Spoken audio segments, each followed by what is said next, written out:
Hello, welcome to Paul's Take, and this is my take on why Biden will lose the election. That's right. So right now, today, Joe Biden and Kamala Harris had a press conference, and they announced, I think they announced it yesterday, but they had their little thing where she spoke and he spoke. He talked about her, she talked about herself and him, and how they are going to take over and win the election. Yay! So here's why I think it's not going to work. And it's not really so much them per se. Let's just assume that they're both great guys. Let's just assume that they're both on equal par. I'm not saying they're not. They could be better, it could be worse, but to just even the field, let's just say that the Trumps and what's his name?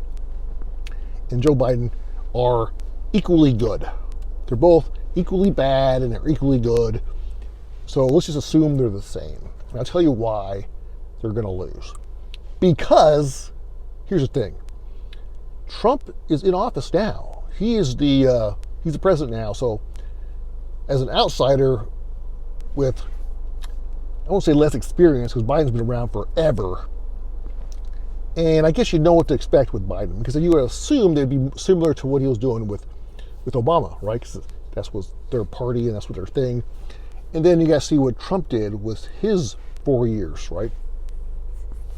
And granted, Trump was throwing a lot of curveballs, mainly the virus, the coronavirus, the COVID-19. That's a huge curveball. And Trump was getting beat up left and right with the media, but it doesn't really matter so much. Even though he took it, he got more abuse than any other president in the history of presidency, I would assume. It seems like it.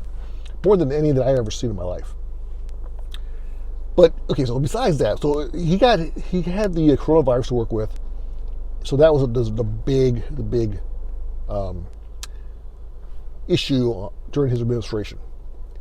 So I guess the question is, how did he do? How did he do compared to, it's basically, I think for the most part, I thought he did a pretty good job. But even if you don't think he didn't, if you think he didn't do a good job, I don't think myself that Joe Biden ever really came out at all, really, about what he should have done. Specifically, I mean, he was very vague about things. Well, Trump was doing a bad job, he needs to get a handle on it, but he wasn't specific. Like, he never really came out with any solutions. He didn't get out there promoting wearing masks or promoting not wearing masks. I don't hear much of Biden at all. I mean, I don't see much press talks. I don't see any debates so far. Looks like he's doesn't want to debate him. Looks like he's trying to get the votes out before the debates. I just think he looks really, really weak right now. And I think the people as a whole that are undecided is going to see that. Trump is on the media all the time. He's always out there. He's on the news. He's doing his tweets. He gets himself on the news. And Biden has just really been in a hole. He has a couple of tiny, small press conferences, small interviews. He's not really putting himself out there with solutions or even just to show his leadership ability. I'm just not seeing it at all. And with Kamala Harris,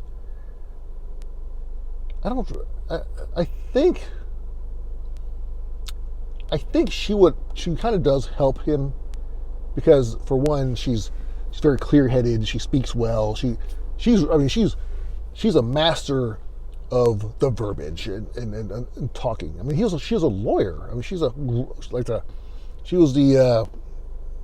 what's it called, lawyer of California, I forgot, the hot dog, big giant lawyer of Los Angeles or California.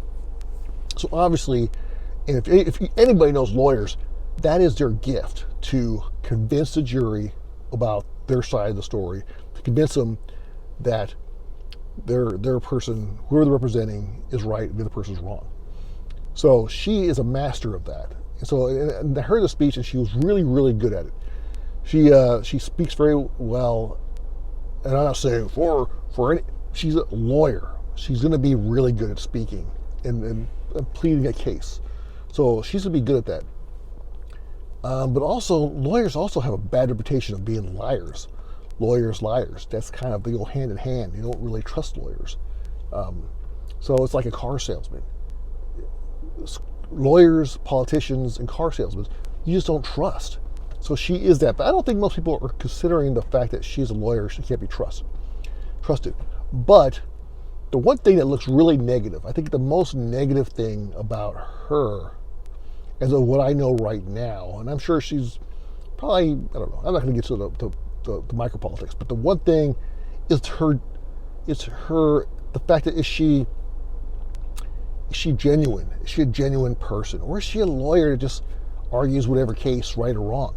Because I'm saying that because in the debates, she reamed into Joe Biden left and right, basically suggesting that he is a racist, saying that that he had some, I forgot the wording. I didn't want to say he didn't. I don't think he raped anybody, but had like sexual harassment claims against him. And even though they were dismissed, my understanding, Harrison believed the victims. She believed the victims, and she said it back then. She was very adamant how she believed the victims. So she believed. So she was adamant about his stance on civil rights back when he was in Congress, way back when. So it just seemed like she was really laying in on him. And then now she's like, oh, that was just the primaries. That was just politics. But see, to me, that looks bad. Granted, that's kind of how they always do it. They're always tough on each other in the primaries when they're debating each other. But it really seemed like she really didn't like the guy or respected him.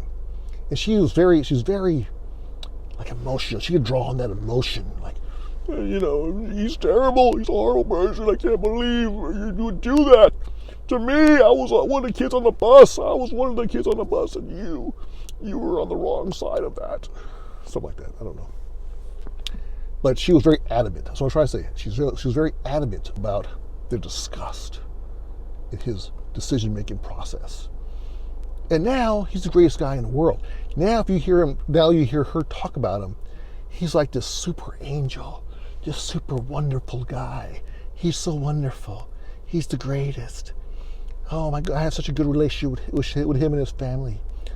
And it's like, come on, dude. We were just disgusted by him, and now you're his best friend, and oh my goodness, this great, wonderful person. It doesn't sit well with me. But granted, I'm gonna go for Trump anyways. But that to me is what, because I mean, I like to think of myself as independent, but realistically, I guess I'm more leaning even towards Republican because for the most part, they align with what I believe. Not everything, not completely, but for the most part. So that's why I would say I'm mostly Republican. But there are some things on the Democratic side that I'm totally for. But I'm not running, so I don't have to tell you. It don't even matter. So, but there's a lot of things I don't. Okay, so another thing. Oh yeah, so that was part of it. The other thing is the atmosphere of the time. So what we had going on right now, we have the country right now is still trying to deal with this COVID-19. And what do we have also? All these riots, right? Not the protest. Protests are fine. But the people that are infiltrating the rioters, not the rioters, the protesters, and they start rioting. These are not the protesters, these are rioters. And so I want to see the Democratic ticket tell the public what they feel, how they feel about these rioters. They never stepped up ever. Now, to me, if you're a leader and you're supposed to be the leader of the Democratic Party, they should step up and condemn the rioting. They should motivate the protesters and tell them how great they're doing and go out there with them and protest, but condemn the rioters. And they never did, from what I could tell, from my understanding. So I would like to see that. I'd like to see them do that. Because people on both sides don't like the rioting. But I think they feel it's going to hurt. It's going to hurt their side. So, but really, that was what's best. That's what we need, is for them to step up and say, We're not this rioting is not acceptable. It's not helping. It's not helping the cause. Protest, protest, protest. Get the message out there. Do not riot. Do not cause harm to people, to innocent people, and all this stuff. So they're not. So that's against them. Also, the guns thing now. I gotta admit, before all the rioting and stuff, I actually was in favor of like a stronger, more gun control. Not completely eliminate guns, but stronger gun control. But after the rioting, they clearly demonstrated that the police, in a situation like that, cannot keep you safe. They cannot control out of control rioters, and they could potentially come to your neighborhood, come to your door, and start trying to light it on fire. They could come to your door, start burning and beating you up. They could be in your neighborhoods, and the only person that's going to protect you is yourself. So after all of this that's going on now, I am far stronger minded now about guns, about being able to protect myself. Before I was like, yeah, just have a shotgun and you're fine. Now it's like you see a bunch of people protesting with all these high-powered fire weapons. You're like, whoa, maybe I got to stockpile, get more serious. So now, so nobody's gonna want to give up their guns now. With all these rioting going on, all the rioting and potential looting and lawlessness, people are not going to want to give up their guns right now. No, get the guns off of criminals first. Prove that the police can handle rioters, which they haven't proved yet, and then, but they can't. So the guns are going to. So that fact that I hear Mr. Harris for here is really into gun control. Well, I don't think anybody wants to get rid of their guns right now. And really, gun sales have gone up through the roof. Everybody's buying guns and ammo and stuff to protect themselves. So that is going to hurt them as well. So those are my reasons. I've already forgot what I said, so I'm not going to go over them. But I think those were strong reasons, whatever they were, that is why they're going to lose. I think there's a lot of people, I think the majority of people are closet, I wouldn't say conservatives. I think a lot of Democrats, I've heard there's what's called a walking away. So a lot of people that are on the Democratic side are walking away from Democrats because of all this craziness that's going on and the lack of leadership on the Democratic Party side. And they want that. They want law and order. They don't want abuse in law and order. But they want good law and order. They want to feel safe. They want to go out and walk around, feel safe, have their kids out and play, not worry about getting beat up or anything. So they want a civilization.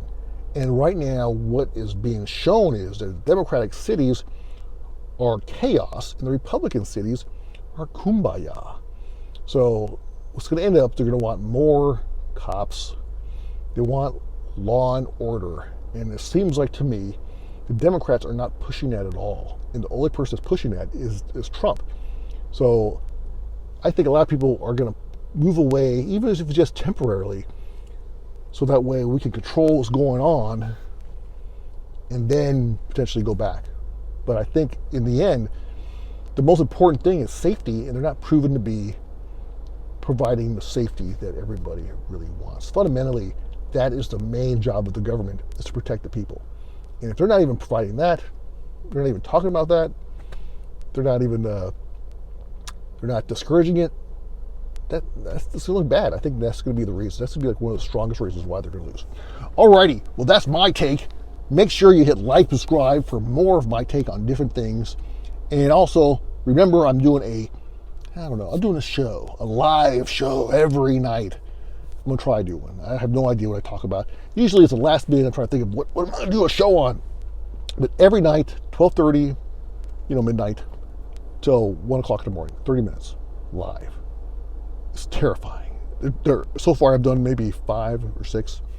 They're horrible. And they're probably going to be horrible for a while, but if you want to watch a horrible show and you're up late at night, check me out. It's fun. It's exciting. It's scary. Thanks for watching. Paul Steak. Hit like and subscribe. Help support the page. Thanks for watching. Paul Steak.